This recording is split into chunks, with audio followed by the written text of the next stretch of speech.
Well, good morning, everyone. And first of all, let me thank Dr. Bastaki for giving such illustrious introduction. I hope not to fail you, but for now, lower your expectations. And thank you very much too to Tara. Where are you? Over there, for organizing the BOLDtalks and giving us an opportunity to gather and exchange our views, share our experiences for a more inclusive, sustainable, and better world.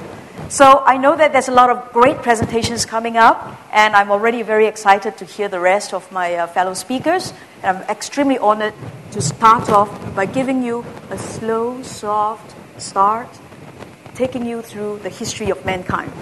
So let's get going. I always believe that when we want to talk about future readiness, we've got to first learn lessons from the past. And what happened in the past, from the days of the hunters and gatherers, is that there has been a huge population boom. But this population boom itself did not take place overnight, except after the Industrial Revolution. Take a look at this graph itself. The population was really low, so low we can hardly see it. But over a period of time, what we found was when there was the agricultural revolution, people began to settle down. I will show you some slides about that. So let me just start all over again and say that, so if you look at this curve itself, you see that the real population growth only came after the Industrial Revolution itself. You can see a very steep climb. And to summarize it, it's really the improvement in technology that leads to more and better food, health, and shelter, which then allows people to move into groups, settlement, such that you are able to now build societies and, of course, leading to urbanization and so on. And that, in itself, transforms the way that we relate with each other. It transforms the social structure. It affects the way that we work, live, and play. So during the age of the hunters and gatherers, we live in very small groups. The reason being that we have to be very nifty, very nimble, and run. And because food is not existing in abundance, we will have to ensure that, we hunt in packs and clusters that's sustainable. So, well, that's just a little comic over there. But so during that period of time, we tend to live in small communities and small groups. I know we have an anthropologist amongst us, so she would be able to tell me whether I'm right or wrong about that. And then, when we experience the agricultural revolution itself, again, there's better availability of food. We are able to, go from domesticating some of the milder-tempered animals, as well as plant crops in a more predictable fashion, such that communities are able to build larger farmlands, provide more stable sources of food and supply of food, and small packs becomes bigger villages and bigger townships. That was the agricultural revolution. And then we had the Industrial Revolution, where there's mass production. As Henry Ford once said, you can have any car that you like, so long as they're black and square. And during that period of time, because of a mass standardization and mass production, we've got to a state where we're able to produce a lot more food, a lot more products, with a much lower cost, much more predictable manner, and that's where villages begin to develop and became, towns, urban cities, and migrations starting from the rural to the urban areas. That, again, changed our social relationship altogether. What all of these, means is that we have an explosion of population because life became a little bit more predictable. So the question then is, as we move into the next age, very often people refer to the current state where we are as the ICT, which is the Information Communication Technology Revolution. But, I've been always told that maybe this is not the big jump yet. Maybe the big jump is really in biomed revolution. My question to you is, we might be able to identify some significant future drivers, like the demographic tsunami, where the world is indeed getting younger and older at the same time. We also know that ICT, the pervasiveness of ICT, is going to transform our lives, and at least the pace of our lives, a lot more than what we have experienced in the last 10, 20 years. We also know that urbanization is going to be the key flow in population, patterns, township developments, and there's going to be more and more mega cities, which is defined by having 10 million people and above. We also know that we are not very far away from having half man, half machine, and living in the world of mixed reality. These are things to come, big trends that we could already identify amongst many others. But my question, and when I think about future readiness, is not about how, therefore, we should ready ourselves for what the trends might bring us. Trends can at best be sort of guide and predictive, but throughout the history of mankind, it has always been man who made history. So my question to you this morning, ladies and gentlemen, is what is your role in creating the future that you want to live in? What is your role in creating the future that you want your children to live in? Is it something that we allow time and circumstances to dictate by default, come what may, que sera, sera? Or is it a case where we become conscientious that whatever we do today has an impact on tomorrow, and that we can collectively shape this future together via collaboration, via getting to know each other, mutual understanding, mutual trust, so that we can build towards a more sustainable, inclusive, and better world. So we know that this very exciting future that you've talked about is going to lead to many, many issues. And these issues cannot be solved only by the government or the private sector or the people sector. And the problems of today, or even those that are coming ahead of us, that are imminent, cannot be solved by today's thinking.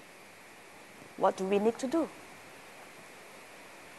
I think as the size of a problem grows, and there is a little cartoon over here.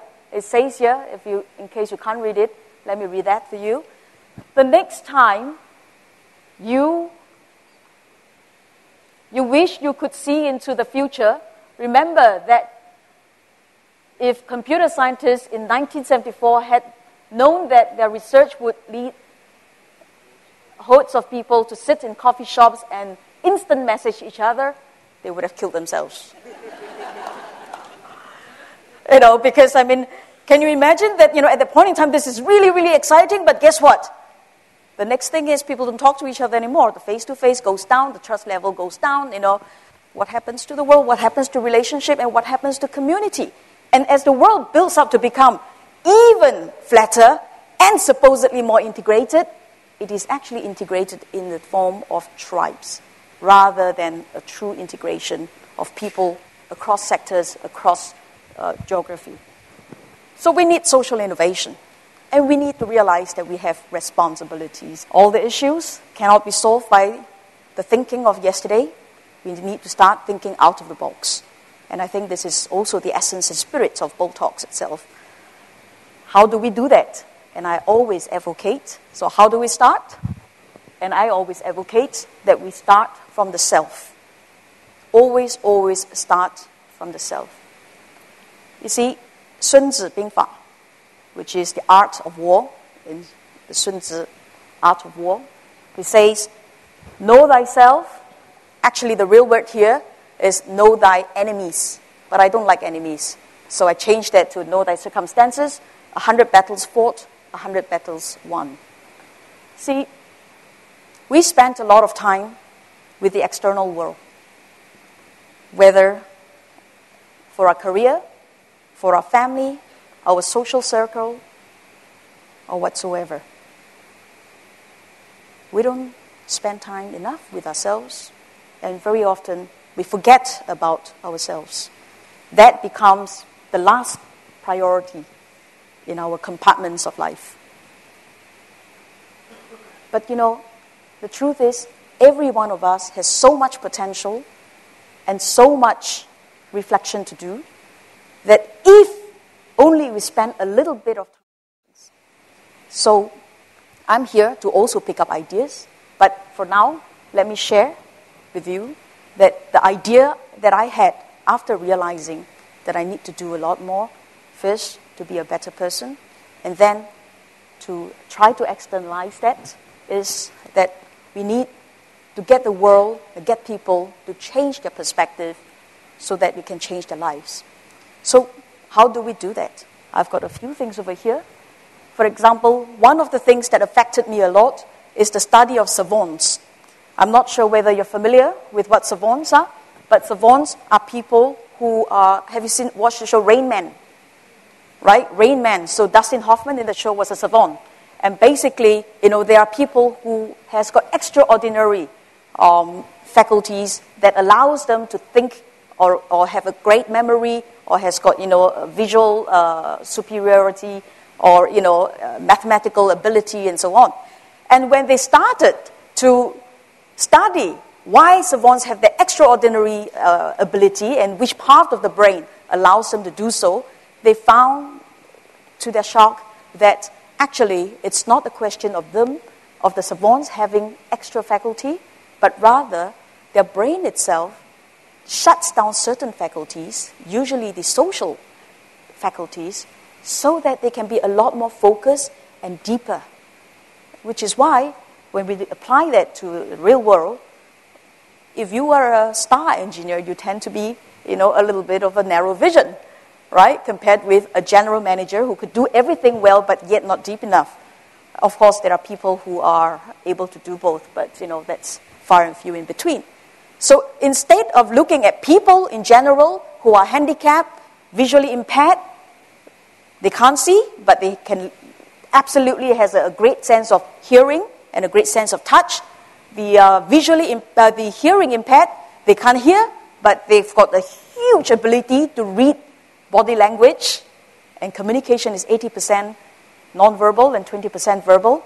And the hearing impaired are really, really good with their sight as well. I think they'll make great spies, actually.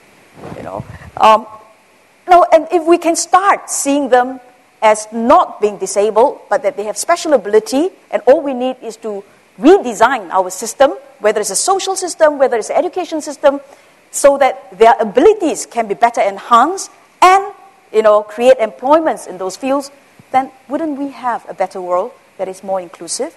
Wouldn't we have a world where every talent could be better used? And the question is, why do we always see them as liabilities? Why do we, unwittingly create a larger and larger group of marginalized community, especially as we go towards an aging population? Can we not think out of the box? So to do that, and now I'm mindful of the time, so I will just, end my presentation and cut it short.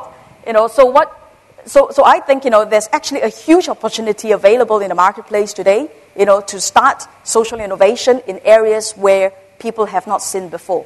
And of course, the story of the bottom of the pyramid is a very real one, as we saw the works of social entrepreneurs and microfinance giants like Mohammed Yunus, who is able to bring access of finance to the people and also market access for the products and services to the masses. The thing is, there's huge opportunity that lies ahead of us. And guess what? The bottom of the pyramid refers, for those who are not familiar with it, it refers to place today, to start social innovation in areas where people have not seen before. And of course, the story of the bottom of the pyramid is a very real one, as we saw the works of social entrepreneurs and microfinance giants like Mohammed Yunus, who's able to bring access or finance to the people, and also market access for the products and services to the masses. The thing is, there's huge opportunity that lies ahead of us. And guess what?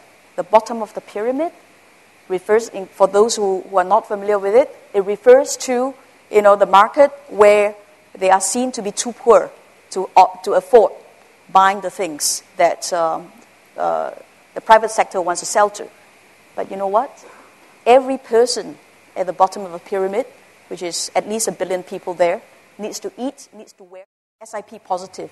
Are you HIV positive, right?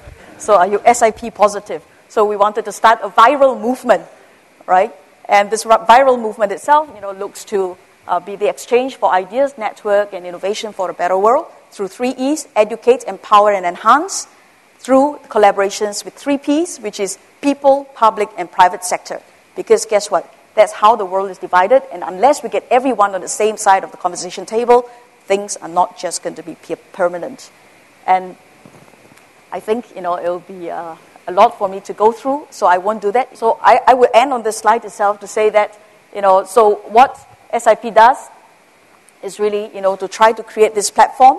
We have many programs available. I will hand out, if this is okay, I'll hand out some brochures so you could, follow up on some of the programs that we do. But basically, we want to create a network to empower people. And I hope that, this would be a start of our collaborations across the sector.